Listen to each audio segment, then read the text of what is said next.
আমার নবী যেদিন এই দেশ থেকে বিদায় হয়ে যাবে, আমার আল্লাহ জিবরাইলকে দিয়ে প্রস্তাব পাঠিয়েছিলেন, ও জিবরাইল, আমার বন্ধুর কানে খবর দাও, আমার বন্ধু এই দেশের মাটিতে থাকতে পারবে না, আমার বন্ধু এই রক্ত মাখা জমিনের মধ্যে রাখবো না, আমার বন্ধুর দেহ আমার আরশের ডাইন পাশে দাফন করব।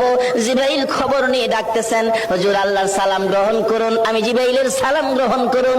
আল্লাহর নবী গো, আপনার দেহ মুবারক আল্লাহর আরশের ডাইন পাশে দাফন হবে, আপনি খুশির সহিত কবুল করুন।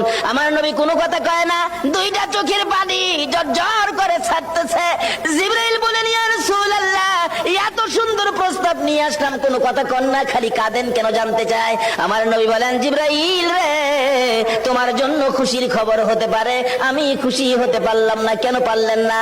রে জিবরাইল, আমার দাফন আল্লাহর আরশের ডান পাশে হবে, আমি জানতে চাই আমার গুনাহগার উম্মতের দাফন কই হবে?